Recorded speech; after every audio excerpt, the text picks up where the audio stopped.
Olá pessoal, que bom mais uma vez estarmos aqui fazendo a leitura de um dos salmos e em seguida entendermos um pouco da profundidade do conteúdo dessas palavras. Eu achei interessante que o Salmo 95 eu já havia lido diversas vezes, tinha lido em diversas ocasiões e não tinha observado que ele faz aqui alusão ao povo lá quando saiu do cativeiro do Egito, dos 40 anos do cativeiro. Mas vamos fazer a leitura e depois a gente comenta, para ver como é incrível, né, a palavra de Deus, como é rica em ensinamentos e muitas vezes passamos por despercebido. Eu amo tal salmo, eu gosto de tal salmo, eu gosto do tal salmo X, Y, etc. Mas quando a gente começa a ler e estudar o significado daquele salmo, é que vemos que realmente, né, Deus inspirou a todos a compor toda a Bíblia. Então, vamos abrir aqui no Salmo 95, que o título dele é Convite a Louvar o Senhor. Eu acho que mais interessante ainda, amigos e irmãos, é que há muito tempo esse salmo ele é usado pela igreja como cântico de adoração e ação de graças, tal como o 81 também é. Mas só que este Salmo 85, o 95, ele é dividido em duas partes. Começa com um profundo louvor e termina com uma solene advertência de Deus sobre a importância de obedecer a sua palavra. Então, vamos ficar aqui atento. Versículo 1 diz assim, 95, versículo 1.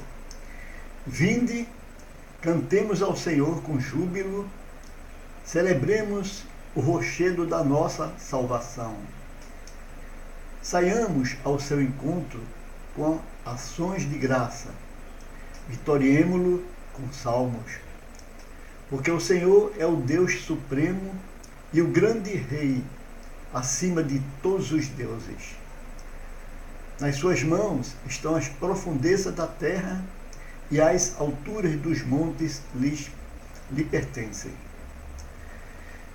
Dele é o mar, pois ele o fez, obra de suas mãos. Os continentes também. Vinde, adoremos e prostemo-nos, ajoelhemo-nos diante do Senhor que os criou. Ele é o nosso Deus, povo do seu pasto e ovelha da sua mão. Hoje, se ouvide a sua voz, não endureçais o coração, como em Meribá, como no dia de Massá, no deserto. Quando vossos pais me tentaram, pondo-me à prova, não obstante terem visto as minhas obras. Durante 40 anos estive desgostado com essa geração e disse, é o povo de coração transviado, povo de dura servil, não é isso? Já parafraseando aqui. Não conhece os meus caminhos. Por isso jurei na minha ira, não entrarão no meu descanso. Que maravilha, né?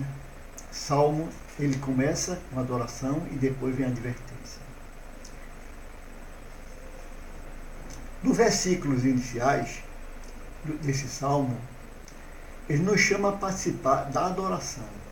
Não a um Deus qualquer, lógico, mas ao nosso Deus Criador, aquele que mantém um relacionamento com Israel, uma aliança completa. Somos convidados a nos juntar a outros e cantar com júbilo. A expressão do original se refere normalmente ao cântico usado para comemorar vitória na batalha. Nosso cântico e clamores evidenciam a sinceridade e entusiasmo com que adoramos a Deus e celebramos a sua vitória. O Senhor é o rochedo da nossa salvação. Quem vive perto das montanhas, nas cavernas, vai entender, não é? Quem faz escalas, faz trilhas, entende o que o salmista quer dizer quando descreve Deus dessa maneira. Rochedo e caverna, oferece proteção, abrigo em momentos de perigo. Como Davi sabia, ele sabia muito bem, irmão,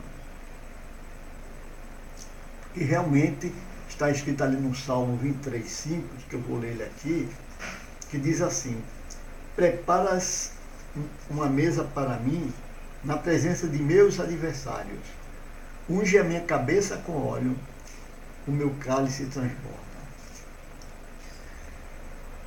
Como no Salmo 95:1, o salmista usa do imperativo vinde, vitoriemo, e o presente do subjuntivo. O presente do subjuntivo que diz cantemos, celebremos, saiamos para nos exortar e agir. Dessa vez focaliza menos os cânticos, mas o ato de se apresentar diante do Senhor. É possível que o povo esteja sendo convocado para o templo em Jerusalém. Apesar de Deus estar presente em toda parte, mas há lugares e momentos especiais em que temos maior consciência da sua presença. Ainda que sejam ocasiões solenes, devemos ser bem realistas, pois devem ser caracterizadas por ações de graça, como diz o 95:2. A gratidão por quem é Deus e por seu amor imensurável é uma das melhores dádivas que temos ali a oferecer. Podemos expressar nossa gratidão com música, cânticos, palmas, danças e regozijo. Pessoas no mundo inteiro adoram deuses de todo tipo, mas o Deus, o nosso Deus, que o povo adora, e quem é chamado a adorar, aqui é o nosso Deus, Criador do céu e da terra, pois é o Deus supremo e o grande, acima de todos os deuses. Está no 95:3, né? Os povos das nações ao redor de Israel talvez pensassem que seus deuses eram grandes, mas o Senhor é o maior de todos eles. Demonstra a sua grandeza pelo senhorio e controle sobre tudo, desde as profundezas da terra até as alturas dos montes, como está no 95:4. Foi ele quem fez o mar e os continentes. Imagina, criou tudo, né? Em outras palavras, Deus criou e sustenta todo o universo. Nenhum Deus feito por mãos humanas pode realizar nada parecido. Não realiza de maneira nenhuma. A contemplação da grandeza de Deus inspira ao salmista a fazer o quarto e o quinto convite à adoração. Prostemo-nos, ajoelhemo-nos. O grande Deus não é apenas o nosso Criador, é também o nosso pastor, que nos guia e cuida de todos nós. No 95:7, vamos observar esse detalhe. O 95:7, já atingindo até o 11, é uma palavra de advertência. Já começa a advertência.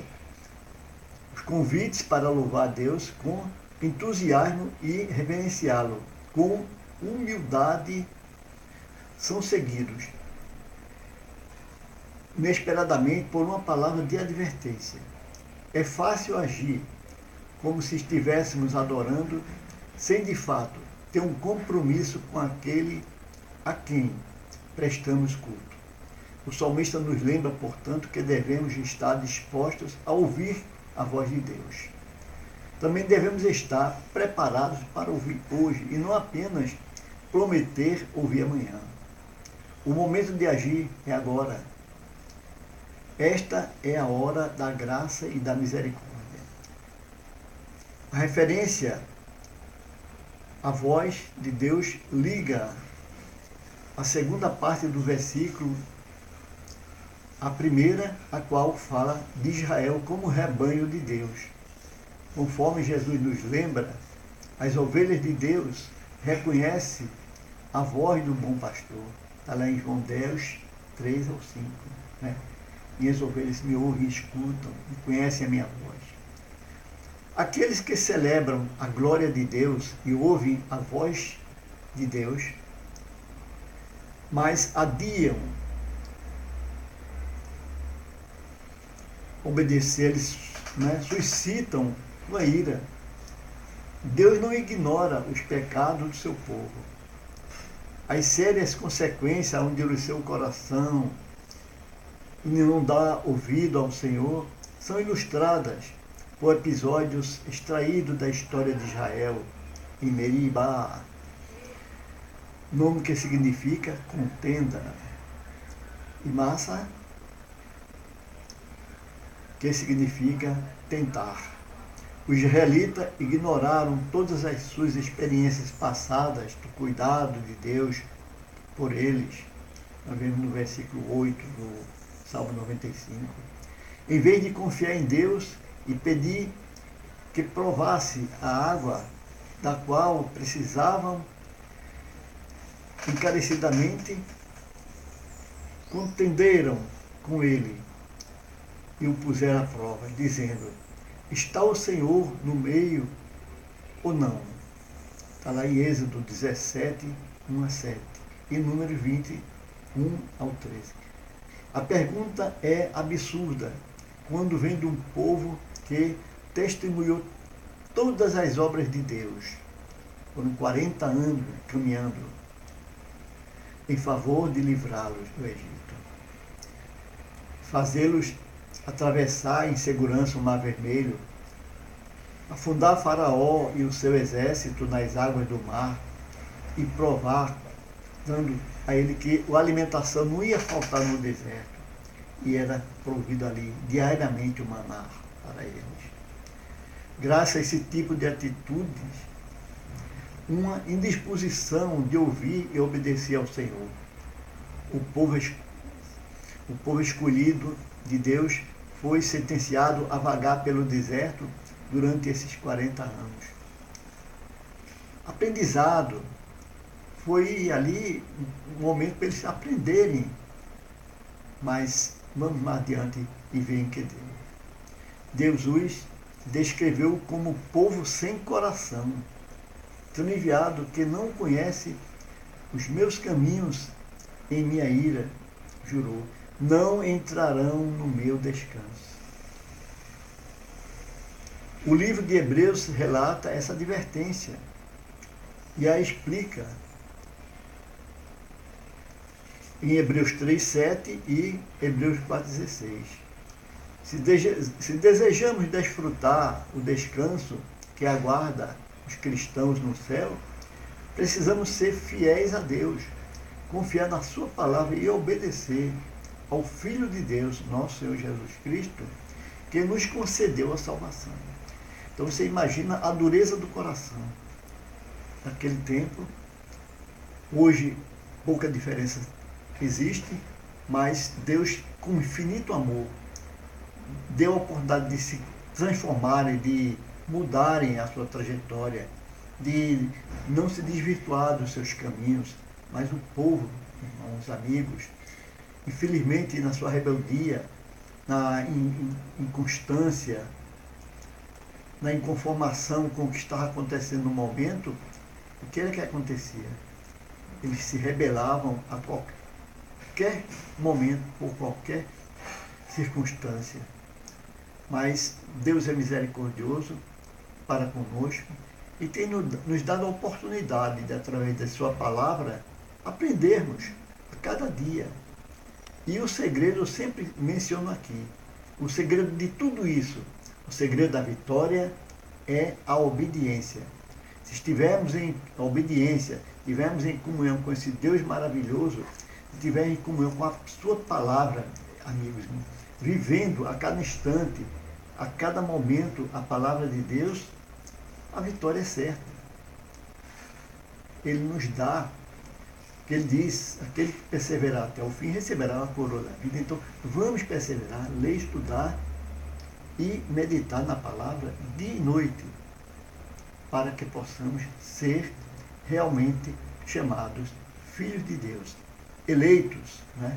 E possamos desfrutar no futuro lá, junto a Ele, né? Na sua mansão celeste. Que louvado seja o santo e poderoso nome de Deus e que tenhamos um bom dia em sua graciosa paz.